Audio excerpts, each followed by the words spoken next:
ನಕ್ಷತ್ರ ಚಿಹ್ನೆ biometric update ಮಾಡಿಸಲು ಪೋಷಕರಿಗೆ ಮನವಿ. ನಕ್ಷತ್ರ ಚಿಹ್ನೆ Vijayapura A23 PS news digital. ಜಿಲ್ಲೆಯಲ್ಲಿ 05 ರಿಂದ 17 ವರ್ಷದ ಒಟ್ಟು 68,000 ಮಕ್ಕಳ ಕಡ್ಡಾಯ ಬಯೋಮೆಟ್ರಿಕ್ ಅಪ್ಡೇಟ್ ಬಾಕಿ ಇದ್ದು, ಈ ಮಕ್ಕಳ ಬಯೋಮೆಟ್ರಿಕ್ ಅನ್ನು ಲಂಬಗೆರೆ 30 ರೊಳಗೆ ಉಚಿತವಾಗಿ ಮಾಡಿಸಬಹುದಾಗಿದೆ ಎಂದು ಅಪರ ಜಿಲ್ಲಾಧಿಕಾರಿಗಳಾದ ಡಾ. ಔದ್ರಾಮ ಅವರು ತಿಳಿಸಿದ್ದಾರೆ. ಜಿಲ್ಲೆಯ ಎಲ್ಲ ಆಧಾರ್ ಕೇಂದ್ರಗಳಲ್ಲಿ 30 ರವರೆಗೆ ಉಚಿತವಾಗಿ ಅವಕಾಶ ಕಲ್ಪಿಸಲಾಗಿರುತ್ತದೆ. ಪೋಷಕರು ತಮ್ಮ ಮಕ್ಕಳ ಆಧಾರ್ ಕಾರ್ಡ್ ಹಾಗೂ ಸಂಬಂಧಿಸಿದ ದಾಖಲೆಗಳೊಂದಿಗೆ ತಮ್ಮ ಹತ್ತಿರದ ಆಧಾರ್ ಕೇಂದ್ರಗಳಿಗೆ ಭೇಟಿ ನೀಡಿ ನವೀಕರಿಸಿಕೊಳ್ಳಬಹುದಾಗಿದೆ ಎಂದವರು ತಿಳಿಸಿದ್ದಾರೆ.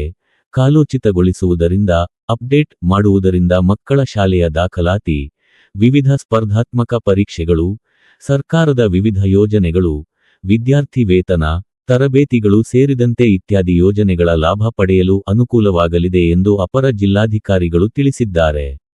ಹಾಗಾಗಿ ಜಿಲ್ಲೆಯ ಎಲ್ಲ ಪೋಷಕರು 5 ರಿಂದ 17 ವಯೋಮಿತಿಯ ಮಕ್ಕಳ ಆಧಾರ್ ಸಂಖ್ಯೆಗೆ ಕಡ್ಡಾಯ ಬಯೋಮೆಟ್ರಿಕ್ ಅಪ್ಡೇಟ್ ಪ್ರಕ್ರಿಯೆಯನ್ನು ಜವಾಬ್ದಾರಿಯಿಂದ ನಿರ್ವಹಿಸಿ ತಮ್ಮ ಮಕ್ಕಳಿಗೆ ಸರ್ಕಾರದ ಯೋಜನೆಗಳನ್ನು ತಲುಪಿಸುವಲ್ಲಿ ಪ್ರಮುಖ ಪಾತ್ರವನ್ನು ವಹಿಸಬೇಕು ಎಂದವರು ಪ್ರಕಟಣೆಯಲ್ಲಿ ತಿಳಿಸಿದ್ದಾರೆ.